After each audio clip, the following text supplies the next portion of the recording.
ఎంత కష్టపడుతున్నా నీ గోల్ ని అస్సలు రీచ్ అవ్వలేకపోతున్నావా? రాత్రి పగలు తేడా అని చూడకుండా కష్టపడుతున్నా నీ బిజినెస్ లో అస్సలు సక్సెస్ చూడలేకపోతున్నావా? అయితే తప్పు నీ కష్టంలో లేదు, నువ్వు నిద్ర లేచే టైమింగ్ లో ఉంది. Yes, Apple company CEO Cook నుండి నేటి అబ్దుల్ కలాం గారి వరకు ప్రపంచాన్ని శాసించిన ప్రతి ఒక్కరూ వాడే సీక్రెట్ వెపన్ ఏంటో తెలుసా? బ్రహ్మముహూర్తం. ఎస్, ఈరోజు మన టాపిక్ బ్రహ్మముహూర్తం. బ్రహ్మముహూర్తం అంటే ఏంటి? బ్రహ్మముహూర్తంలో లేస్తే మనకొచ్చే బెనిఫిట్స్ ఏంటి? బ్రహ్మముహూర్తంలో నిద్ర లేస్తే మన గోల్ని మనం ఖచ్చితంగా రీచ్ అవుతామా లేదా తెలుసుకుందాం. వీడియోని ఎక్కడ కానీ స్కిప్ చేయకుండా చూడండి. Hi guys, welcome back to our channel విశ్వం విష్ణు. అందరు ఎలా ఉన్నారు? నేను చాలా బాగున్నాను. మన పెద్దవాళ్ళు చాలా మంది ఒక మాట అంటుంటారు, early to rice early to bed అని. అంటే దాని అర్థం తొందరగా లేవాలి, తొందరగా పడుకోవాలి అని. ఇది మూఢనమ్మకం అయితే కాదు, దీని వెనకాల చాలా సైన్స్ దాగుంది. అదే బ్రహ్మముహూర్తం. ఇప్పుడున్న జనరేషన్ లో సైన్స్ కూడా బ్రహ్మముహూర్తం యొక్క పవర్ ని చూసి షాక్ అవుతుంది. అసలు బ్రహ్మముహూర్తం అంటే ఏంటి? సూర్యోదయానికి 1 గంట 36 నిమిషాల ముందుండే కాలాన్ని బ్రహ్మముహూర్తం అంటాం. ఎగ్జాక్ట్ గా అంటే 4:20 to 5:15 వరకు ఉంటుంది. కానీ బ్రహ్మముహూర్తం డైలీ టైమింగ్స్ అనేవి చేంజ్ అవుతూ ఉంటాయి. ఎందుకంటే ప్రతిరోజు సూర్యోదయం ఒకే టైమింగ్ కి జరగదు. ఒకరోజు 5:55 అవుతుంది, ఒకరోజు 6 కి, ఒకరోజు 6:10 కి అవుతుంది. ఇప్పుడు ఫర్ ఎగ్జాంపుల్ ఈ రోజు సూర్యోదయం 6 కి అవుతుంది. దాని ముందు 1 గంట 36 నిమిషాల ముందు ఉండే కాలాన్ని బ్రహ్మముహూర్తం అంటాం. సో డైలీ బ్రహ్మముహూర్త టైమింగ్ అయితే చేంజ్ అవుతూ ఉంటుంది. అందుకే ఒక్కొక్కరు ఒక్కోలా చెప్తూ ఉంటారు. బ్రహ్మముహూర్తంలో లేస్తే మనకొచ్చే బెనిఫిట్స్ ఏంటో చూద్దామా?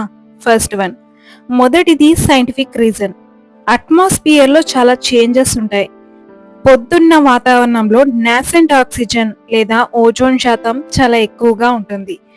ఈ గాలిని మనం పీలిస్తే మన ఊపిరితిత్తుల్లోని బ్లడ్ పూర్తిగా శుద్ధి చేయబడుతుంది.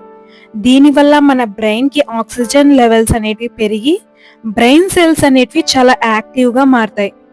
పగటిపూట వచ్చే అలసట ఈ టైంలో అస్సలు ఉండదు. సెకండ్, మన శరీరంలో స్ట్రెస్ ని కలిగించే హార్మోన్ పేరు కార్టిజాల్. రాత్రిపూట ఇది ఎక్కువగా ఉంటుంది. కానీ మీరు అబ్జర్వ్ చేస్తే 4 నుండి 5 గంటల టైంలో మార్నింగ్ కార్టిజాల్ లెవెల్స్ అనేటివి పడిపోయి మన మనసుకి ప్రశాంతత ఇచ్చే హార్మోన్స్ అనేటివి రిలీజ్ అవుతాయి. అందుకే ఈ టైంలో ఏం చదివినా, ఏం పని చేసినా డిప్రెషన్ లేకుండా హ్యాపీగా చేయగలుగుతాం. థర్డ్, అత్యంత ముఖ్యమైనది బ్రెయిన్ వేవ్స్. పగటిపూట మన బ్రెయిన్ అనేది బీటా స్టేట్ లో ఉంటుంది. అంటే ఎప్పుడు టెన్షన్, గందరగోళం, యాంగ్జైటీ. కానీ బ్రహ్మముహూర్తంలో మన బ్రెయిన్ అనేది ఆల్ఫా స్టేట్ లో ఉంటుంది. ఈ ఆల్ఫా స్టేట్ లో ఉన్నప్పుడు మన జ్ఞాపక శక్తి కానీ, ఏదైనా కొత్తగా ఆలోచించే క్రియేటివిటీ కానీ గరిష్ట స్థాయికి చేరుకుంటాయి. ఈ టైంలో మీరు 1 గంట చదివినా పగటిపూట 4 గంటలు చదివిన దాంతో సమానం. ఫోర్త్, పొల్యూషన్ అస్సలు ఉండదు. ఉదయం పూట కాస్మిక్ ఎనర్జీతో పాటు వాతావరణంలో శబ్ద కాలుష్యం సున్నాగా ఉంటుంది. మీ ఫోన్ కి నోటిఫికేషన్ రాదు, వాట్సాప్ మెసేజ్ ఉండదు. ప్రపంచమంతా పడుకొని ఉంటుంది, కానీ మీ బ్రెయిన్ మాత్రం 100% మీ గోల్ పైన ఫోకస్ చేయగలుగుతుంది. ఇప్పుడు మెయిన్ మ్యాటర్, అసలు లేచి ఏం చేయాలి? పెద్దగా ఏం చేయక్కర్లేదు, ఈ 3 పనులు చేస్తే చాలు. ఫస్ట్, లేవగానే ఫోన్ అస్సలు ముట్టుకోకండి. మీ లక్ష్యం ఏంటో పేపర్ మీద రాయండి. ఇలా చేయడం వల్ల మీ సబ్ కాన్షియస్ మైండ్ అనేది ఆ టైంలో చాలా పవర్ఫుల్ గా ఉంటుంది. మీరు రాసే ప్రతి మాటని అది నిజం చేయడానికి ఫిక్స్ అయిపోతుంది. సెకండ్, కళ్ళు మూసుకొని కనీసం ఒక 20 minutes ధ్యానం చేయండి. మీ శ్వాసని గమనించండి. థర్డ్, ఆ రోజు మీరు సాధించాల్సిన పనుల లిస్ట్ రాసుకోండి. వెంటనే వర్క్ అనేది స్టార్ట్ చేయండి. చదువుకున్న వారైతే సబ్జెక్ట్ చదవండి, బిజినెస్ చేసేవారైతే మీ ప్లాన్ ని ప్రిపేర్ చేసుకోండి. ఒక విషయం బాగా గుర్తుపెట్టుకోండి, ఈ ప్రపంచంలో పుట్టిన ప్రతి ఒక్కరికి కాలం ఇచ్చే సమయం ఒకటే, అంటే 24 గంటలే. గెలిచేవాడికైనా ఓడిపోయే వాడికైనా. సక్సెస్ పీపుల్స్ ఆ కాలాన్ని గుప్పెట్లో పెట్టుకుంటారు, కానీ ఓడిపోయే వాళ్ళు ఆ కాలం వెనుక పరిగెత్తూ ఉంటారు. మీరు ఇప్పటి వరకు ఎన్నో ఫెయిల్యూర్స్ ని చూసుండొచ్చు.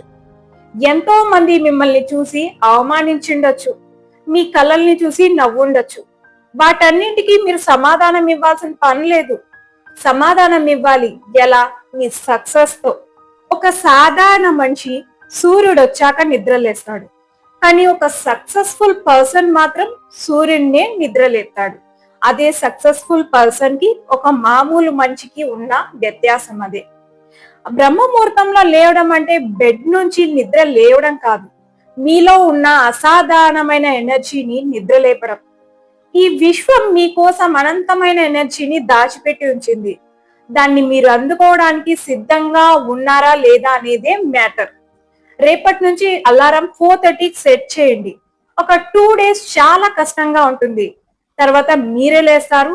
ఆ తర్వాత మీ మైండ్ లో వచ్చే చేంజెస్ అనేవి మీరే కామెంట్ లో నాకు సెట్ చేయండి. గుర్తు పెట్టుకోండి, నిద్రపోతే అందమైన కళలు మాత్రమే వస్తాయి, కానీ నిద్ర నుండి మేల్కొంటే ఒక అందమైన కళల సామ్రాజ్యాన్ని మీరే నిర్మించవచ్చు. ఇన్నాళ్ళు మీరు కోల్పోయిన ప్రతి దాన్ని రెట్టింపు వేగంతో తిరిగి సాధించే ఎనర్జీ మీ సొంతం అవుతుంది. రేపటి నుండి ఎవరెవరు బ్రహ్మ ముహూర్తంలో నిద్రలేస్తారో కింద కామెంట్ సెక్షన్ లో నాతో షేర్ చేసుకోండి. ఈ వీడియో నచ్చినట్టయితే లైక్ చేయండి, షేర్ చేయండి. తప్పకుండా మన ఛానల్ ని సబ్స్క్రైబ్ చేసుకోండి. See you, bye bye, take care.